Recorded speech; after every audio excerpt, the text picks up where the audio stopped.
Good morning students. स्वागत है आप सबका एक बार फिर से BA part first political science की क्लास में। आजकल हम पढ़ रहे हैं पेपर फर्स्ट और उसका हमने जो टॉपिक अभी शुरू किया हुआ है वो है व्यवहारवाद। व्यवहारवाद का आगमन कैसे हुआ राजनीति विज्ञान में, ये हम पिछले लेक्चर में देख चुके हैं। आज हम ये समझने की कोशिश करेंगे कि दरअसल व्यवहारवाद होता क्या है,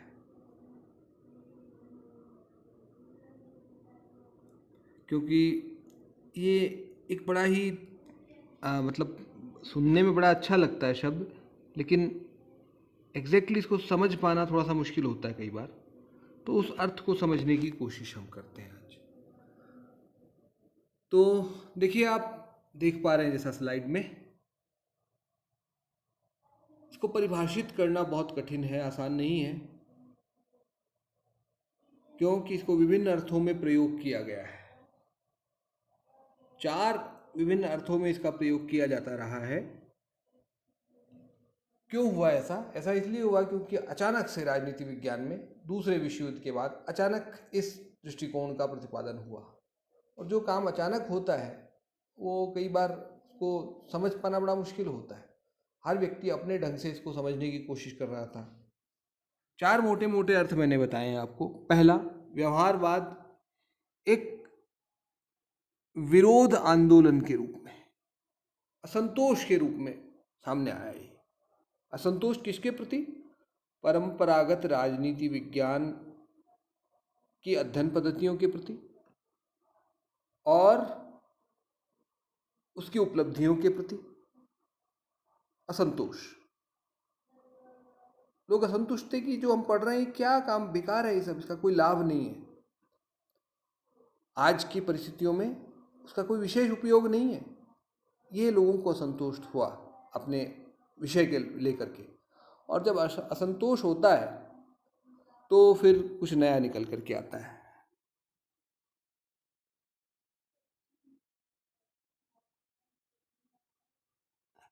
और असंतोष में ये भी शामिल था, संतोष के साथ साथ ये भी इसमें शामिल था, विरोध के साथ साथ, कि कुछ नया कर सकते हैं। या तो ऐसी वैकल्पिक पद्धतियां मौजूद हैं हमारे पास, या हम उनको तैयार कर सकते हैं जिनसे हम राजनीति का अध्ययन वैज्ञानिक तरीके से कर सकते हैं। ये भी इसमें शामिल था। यानी जो कुछ हमारी उपलब्धियां थी अब तक, उनके प्रति असंतोष और बदलाव की चाह, दोनों इसमें नजर आती हैं। दूसरी बात, एक मनः स्थिति के रूप में। कई बार हम बहुत गंभीर नहीं होते किसी चीज़ को लेकर के, हम वहाँ सोचते तो हैं कि यार ये गलत है, ऐसा नहीं होना चाहिए, ऐसा होना चाहिए, पर ज़्यादा कुछ करते नहीं उसके प्रति। बहुत सारे व्यवहारवादियों की स्थिति भी यही थी, वो सोच रहे थे, परंपरागत के प्रति असंतोष था, आशंका थी, और नई बदलाव हम कर सकते हैं। नया जो वैज्ञानिक दृष्टिकोण था उसके प्रति सहानुभूति थी, और कोशिश कर रहे थे कि भाई हम आशान्वित थे, ऐसा हम कर पाएंगे, लेकिन कुछ हो नहीं पा रहा था उनसे। यानी एक मन स्थिति, मूड होता है कई बार, हम अचानक कोई बात आती दिमाग में, थोड़े समय हमारे दिमाग पर हावी रहती, थोड़े समय बाद उसी सामान्य परिस्थिति में लौट करके हम आ जाते हैं। ये मूड जिसको मूड कहते हैं, अंग्रेजी का शब्द है मनस्थिति का, मूड, जिसको हम थोड़ा ज़्यादा आसानी से समझते हैं। हिंदी के शब्द कई बार जो है ना समझ में नहीं आते, अंग्रेजी के शब्द से बात आसानी से समझ में आ जाती है। तो मूड शब्द है सेकंड, मनस्थिति का मतलब मूड। तो ये मूड के रूप में था पॉलिटिकल साइंस में। तीसरा जो अर्थ इसका देखा जाता है वो एक सुधारवादी आंदोलन, जो राजनीति विज्ञान में सुधार करने की बात कर रहे थे कुछ लोग। मूल्य मुक्तता चाहिए भाई हमें, इसके अलावा रिजल्ट्स के मामले में, निष्कर्षों के मामले में निश्चितता चाहिए, प्रिसीजन चाहिए, अंत अनुशासनात्मकता यानी इंटरडिसिप्लिनरी अप्रोच चाहिए हमें, वैज्ञानिकता चाहिए। इस प्रकार की बातें इसमें हो रही थी। और चौथी बात कि अध्ययन का एक उपागम था, दृष्टिकोण था, पद्धति थी, नई नई वैज्ञानिक अध्ययन पद्धति थी। और इसका क्या क्या पर्पस था कि वैज्ञानिक पद्धतियों का प्रयोग करिए अपने अध्ययन में और राजनीति के अध्ययन को वैज्ञानिक बनाइए। ये चौथा दृष्टिकोण था।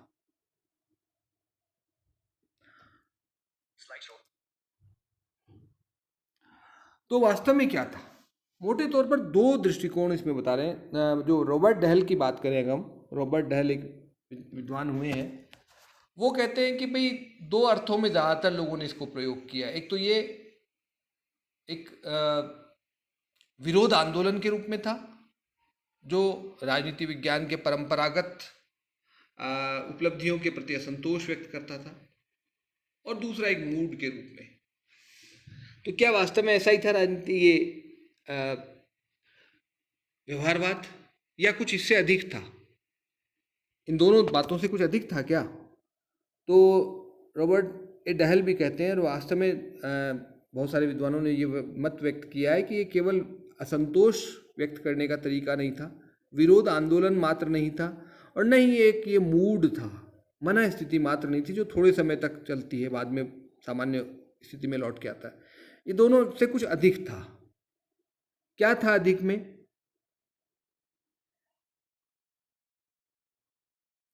चार बातें बताई गई हैं। संस्थाओं के औपचारिक अध्ययन के स्थान पर मानव के राजनीतिक व्यवहार का अध्ययन। संस्थाओं के औपचारिक अध्ययन के स्थान पर मानव के राजनीतिक व्यवहार का अध्ययन, पहली बात, इस बात पर बल दिया इन्होंने। दूसरी बात, अमूर्त एवं दार्शनिक सैद्धांतिकरण के स्थान पर आनुभाविक विश्लेषण पर बल। क्या मतलब होता है? देखिए, थोड़े से शब्द कठिन है, उनको समझने की कोशिश कीजिए। पहला तो आसान है कि संस्थाओं का अध्ययन करने के बजाय व्यक्ति का अध्ययन करिए, व्यक्ति के व्यवहार का अध्ययन कीजिए। जैसे उदाहरण दूं मैं आपको, इसी बात को एक लेखक हुए हैं, आमंड और पावेल, दो लेखक हुए हैं बल्कि, उन दो ने कहा है कि व्यवहारवाद का मतलब है राजनीतिक भूमिकाओं के वास्तविक धारकों के व्यवहार पर ध्यान केंद्रित करना। क्या कहते हैं आमंड और पावेल? व्यवहारवाद का अर्थ है राजनीतिक भूमिकाओं के वास्तविक धारकों के राजनीतिक व्यवहार पर ध्यान केंद्रित करना, या उसका अध्ययन करना। तो राजनीतिक भूमिकाएं क्या होती हैं? जैसे मान लीजिए हम लोग एक वोटर हैं, तो हम क्या सोचते हैं इसके बारे में ध्यान, इसका अध्ययन नहीं करना। हमारे विचार क्या है वो उसका अध्ययन नहीं करना है, बल्कि हम क्या करते हैं राजनीतिक रूप से उसका अध्ययन करना है। कोई प्रधानमंत्री हो सकता है, कोई राष्ट्रपति हो सकता है, कोई एमएलए हो सकता है, उसकी सोच क्या है, उसकी विचारधारा क्या है, उसकी बात नहीं करनी है हमें, बल्कि वो क्या करता है, कैसे करता है, उसके जो व्यवहार है जिसको हम देख सकते हैं उसका अध्ययन करना है, पहली चीज। दूसरी बात, अमूर्त एवं दार्शनिक सैद्धांतिकरण के स्थान पर आनुभाविक विश्लेषण पर बल। यानी ऐसे सिद्धांत बनाने के बजाय जो अमूर्त हों, जिनको देखा नहीं जा सकता, बल्कि तो उनके बजाय आनुभाविक, देखने योग्य, जिनको अनुभव कर सकते हैं हम अपनी इंद्रियों से, ऐसा अध्ययन किया जाए। उदाहरण की बात करें तो राज्य, जैसे पहले परंपरागत राजनीति विज्ञान में हम राज्य की बात करते रहे, जैसा गार्डनर ने कहा था, राजनीति विज्ञान आरंभ होता है राज्य से और खत्म भी राज्य पर हो जाता है। लेकिन साहब, राज्य कोई देख पाता है उसको? अमूर्त है। एक विशेषता आपने पढ़ी होगी, राज्य अमूर्त संस्था है, which can not be seen. आप देख नहीं सकते उसको, तो फिर देख ही नहीं सकते तो कैसे समझें हम? विज्ञान कैसे बनाएं फिर उसके अध्ययन को? वैज्ञानिक कैसे बनाएं उसके अध्ययन को? सवाल यहां उठता है। तो ये आधुनिक दृष्टिकोण के लोग, यानी व्यवहारवादी लोग, क्या कहते हैं कि आनुभाविक रूप से जो प्रेक्षणीय, देखने योग्य सामग्री है उसी का अध्ययन करिए, बाकी चीजों को छोड़ दीजिए। तीसरी बात, अंतः अनुशासनात्मक अध्ययन। आसान बात है, इंटर डिसिप्लिनरी अप्रोच पढ़ चुके हैं हम इसको, यानी दूसरे विषयों के साथ जोड़ करके अध्ययन करने की पद्धति, अंतः अनुशासनात्मक। राजनीति विज्ञान का अध्ययन करना है या राजनीति का अध्ययन करना है तो समाज शास्त्र, अर्थशास्त्र, मनोविज्ञान आदि विषयों की सामग्री और पद्धतियों का प्रयोग कीजिए, उनसे सहायता लीजिए, कोई दिक्कत नहीं है उसमें। यह है अंतः अनुशासनात्मक अध्ययन। क्यों अंतः अनुशासनात्मक अध्ययन की बात क्यों की गई? क्योंकि हम मानव के व्यवहार का अध्ययन करते हैं। पहला बिंदु पे जाइए वापस। मानव का व्यवहार जो है वो, क्योंकि मनुष्य एक समाज में रहता है तो उसके सामाजिक अस्तित्व से निर्धारित होता है।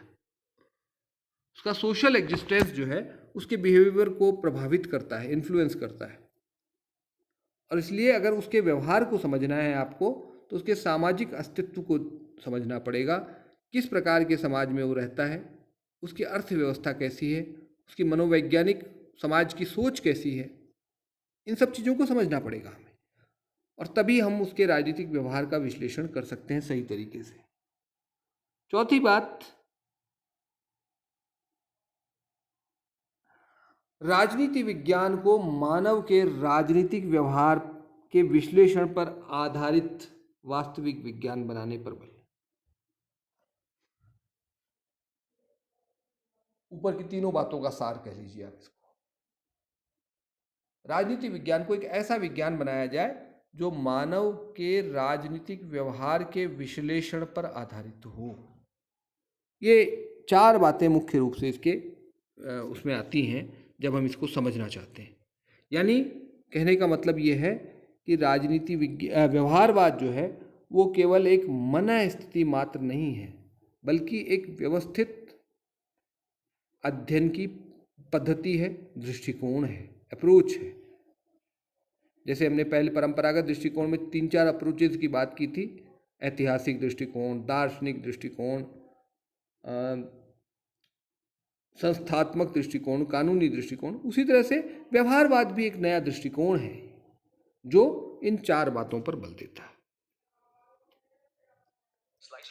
इसको और ढंग से समझने के लिए हमें, एक विद्वान है रॉबर्ट ए डहल, वो उनके विचारों को समझ लेते हैं हम इसको, और बात आपको क्लियर हो जाएगी।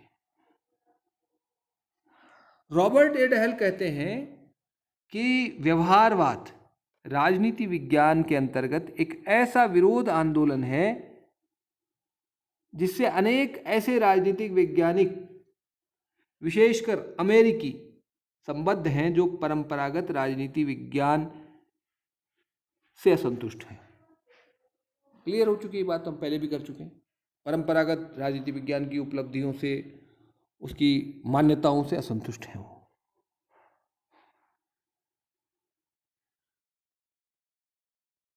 और ये जो लोग हैं परंपरागत राजनीतिक विज्ञान के जो विभिन्न उपागम हैं उनके विरुद्ध एक प्रतिक्रिया करते हैं, उनको पसंद नहीं करते उन परंपरागत उपागमों को। दूसरी बात वो कहते हैं कि व्यवहारवादी विद्वान मानते हैं कि ऐसी नवीन पद्धतियां या तो मौजूद हैं या उनका विकास किया जा सकता है, जिनके द्वारा व्यवस्थित ढंग से राजनीति का अध्ययन वैज्ञानिक तरीके से किया जा सकता है। तीसरी बात रॉबर्ट ए डहल कहते हैं कि एक ऐसा आंदोलन है जो राजनीति के अध्ययन को मनोविज्ञान, समाजशास्त्र, अर्थशास्त्र आदि के नजदीक लाना चाहता है, और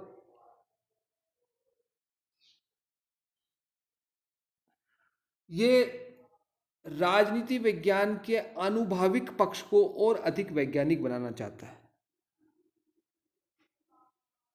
आनुभविक मतलब जिसको अनुभव कर सकते हैं, देख सकते हैं, उस पक्ष को वैज्ञानिक बनाना चाहता है। बहुत सारी चीज़ें हैं तो राजनीति विज्ञान में ऐसी है जिसको हम नहीं देख सकते, लेकिन जिन चीज़ों को हम देख सकते हैं, अनुभव कर सकते हैं, उसके अध्ययन को कम से कम हम वैज्ञानिक बनाएं, इस बात पर बल देता है व्यवहारवाद। और अंतिम बात वो कहते हैं कि इसका उद्देश्य क्या है, लक्ष्य क्या है। सरकार की परिघटना को व्यक्ति के प्रेक्षित और प्रेक्षणीय व्यवहार की शब्दावली में अभिव्यक्त करना है। यानी सरकार की सारी गतिविधियों को ऐसी शब्दावली में व्यक्त करें जिसको हम या तो देख सकते हैं, या जिसको देखा जा चुका है, या जिसको देखा जा सकता है।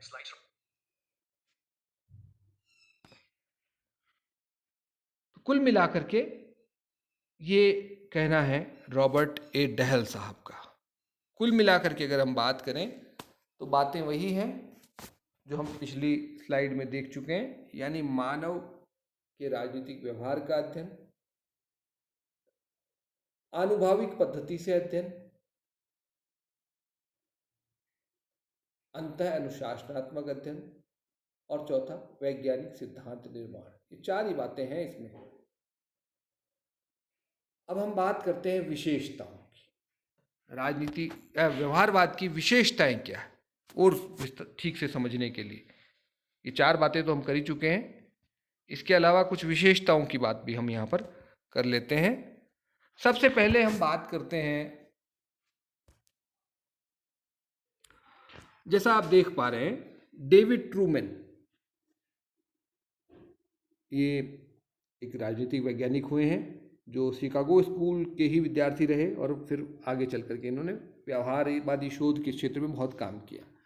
इन्होंने कहा कि भाई व्यवहारवाद दो बातों पर बल देता है, आनुभाविक पद्धति और व्यवस्थित शोध। दो मोटे सारांश बोले दो बातों में है इसका। पद्धति आनुभाविक होनी चाहिए, एम्पेरिकल होनी चाहिए। आनुभाविक का मतलब जिसको देखा जा सकता है, अनुभव किया जा सकता है।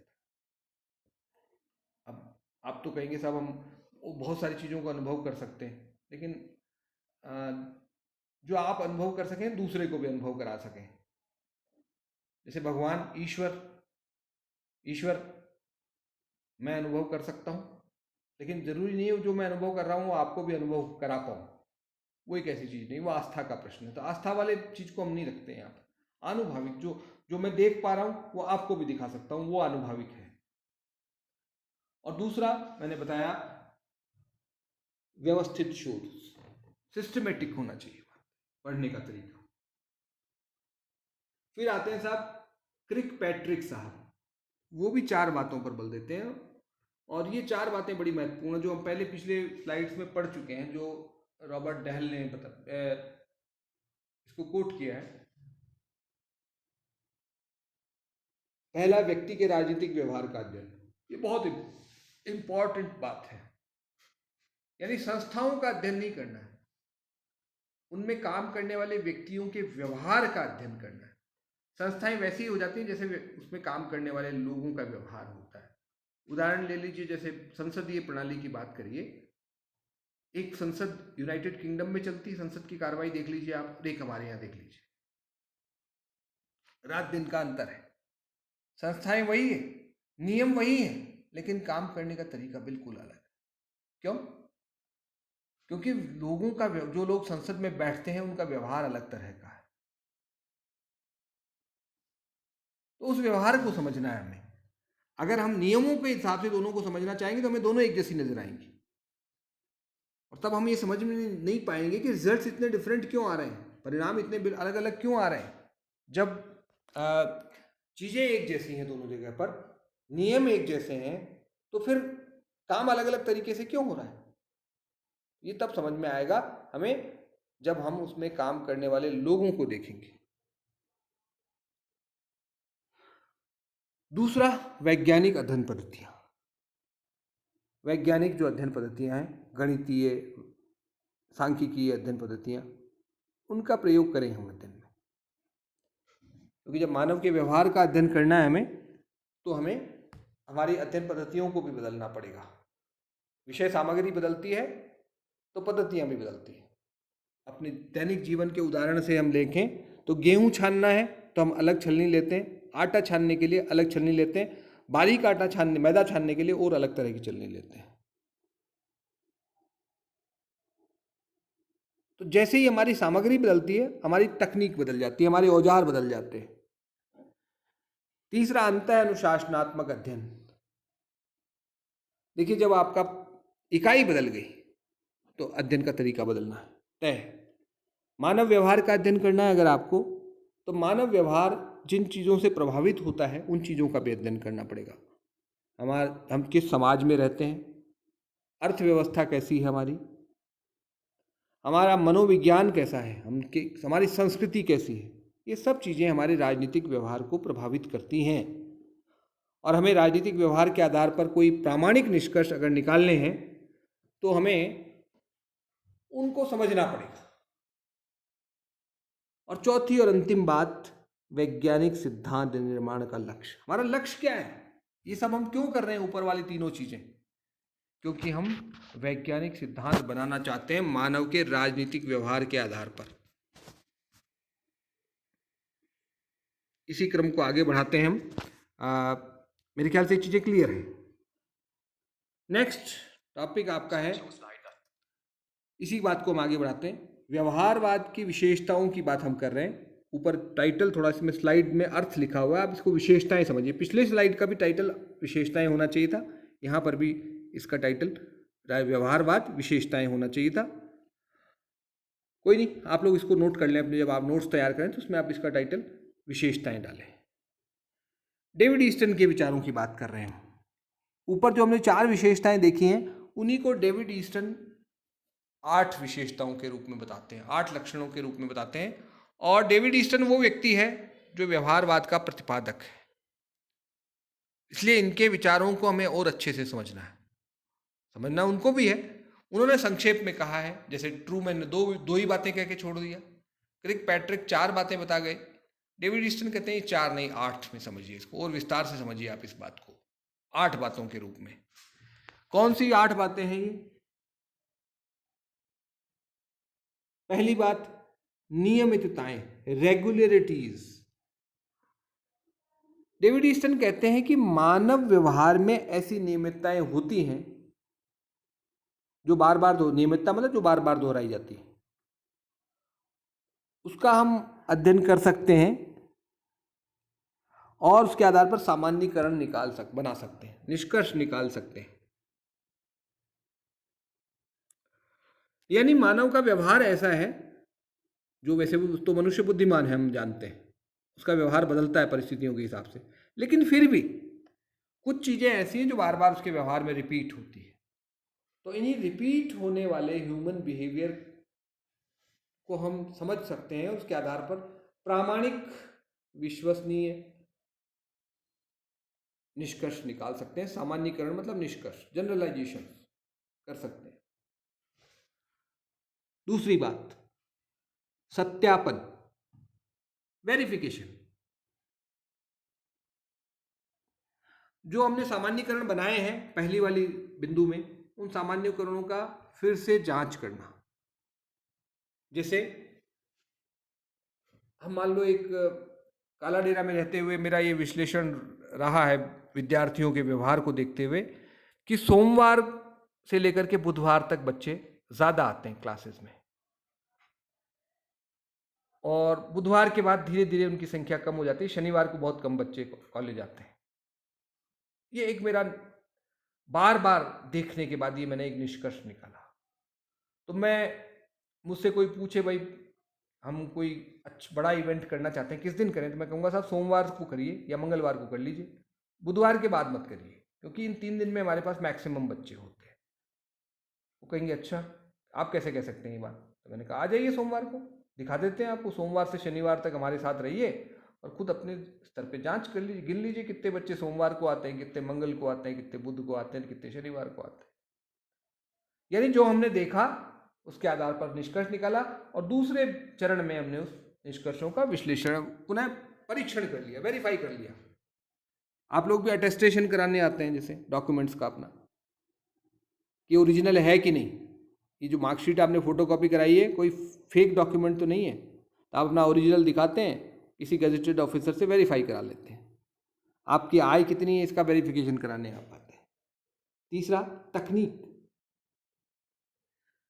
तकनीक यानी जिस तकनीक पद्धति से हम तथ्य एकत्रित करते हैं और उनका विश्लेषण करते हैं, वर्गीकरण करते हैं, वो तकनीक वैज्ञानिक होनी चाहिए। हमारी जो मानव व्यवहार से संबंधित हम आंकड़े इकट्ठे करेंगे, वो तकनीक हमारी वैज्ञानिक होनी चाहिए।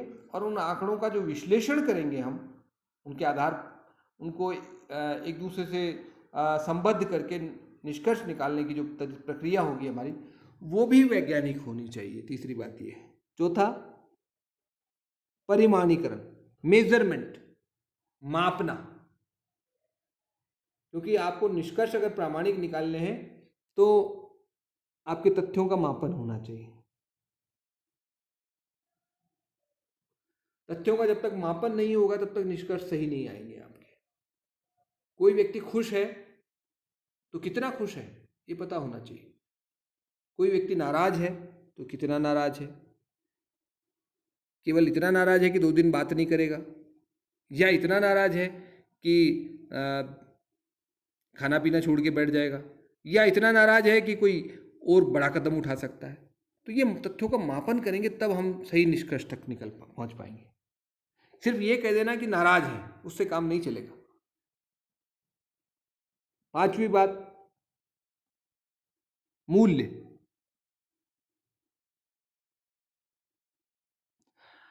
तथ्यों और मूल्यों को अलग अलग रख करके अध्ययन करना, यानी मूल्य निरपेक्षता कह सकते हैं हम इसको। हम मूल्य माने हमारी मान्यताएं, विश्वास, धारणाएं, हम क्या सोचते हैं, हमारे आदर्श क्या हैं, वो उन मूल्यों को हमारे तथ्यों से अलग करके हम अध्ययन करें।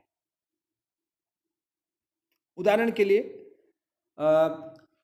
मैं किस पार्टी को पसंद करता हूं, इस बात का प्रभाव मेरे इस अध्ययन पर नहीं पड़ना चाहिए कि चुनाव में कौन सी पार्टी की जीतने की संभावना है। अगर मैं ये अध्ययन करता हूं कि इस आने वाले चुनाव में कौन सी पार्टी जीतेगी, इसका पता लगाने की कोशिश करता हूं, तो मेरी मान्यताओं का असर नहीं पड़ना चाहिए मेरे अध्ययन पे। मैं किस पार्टी को जिताना चाहता हूं, इस बात का असर मेरे अध्ययन पे नहीं आना चाहिए। ठीक। नेक्स्ट, व्यवस्थीकरण। शोध और सिद्धांत में घनिष्ठ संबंध होना चाहिए। इसका मतलब ये है रिसर्च जो हम करते हैं उसमें और जो थ्योरी होती है उसमें संबंध होना चाहिए। शोध सिद्धांत पर आधारित होनी चाहिए और सिद्धांत शोध पर आधारित होना चाहिए। दोनों घनिष्ठ रूप से संबंधित होने चाहिए। धूल में लठ मारने वाला काम नहीं होना चाहिए। फिर है शुद्ध विज्ञान, विशुद्ध विज्ञान। अर्थात राजनीति विज्ञान को हमारा जो लक्ष्य है वो है एक विशुद्ध विज्ञान बनाना। जैसे प्राकृतिक विज्ञान के निष्कर्ष प्रामाणिक होते हैं, वैसे ही राजनीति विज्ञान के निष्कर्ष भी प्रामाणिक होने चाहिए। और लास्ट बात जो है वो है एकीकरण या समग्रता या अंतः अनुशासनात्मकता, जो अब तक आपने सुना है कि राजनीति विज्ञान का अध्ययन करने के लिए अन्य समाज विज्ञानों की मदद ली जानी चाहिए। उनसे दूर हट के अध्ययन नहीं करना है, उनके साथ रह के अध्ययन करना है। क्योंकि समाज में सभी विज्ञान मानव के सामाजिक संगठित जीवन के किसी न किसी पहलू का अध्ययन करते हैं और सारे राजनीति समाज को प्रभावित करती है, समाज राजनीति को प्रभावित करता है। ऐसे ही अर्थव्यवस्था प्रभावित होती भी है और प्रभावित करती भी। तो इन सबको हमें एक साथ समझना होगा।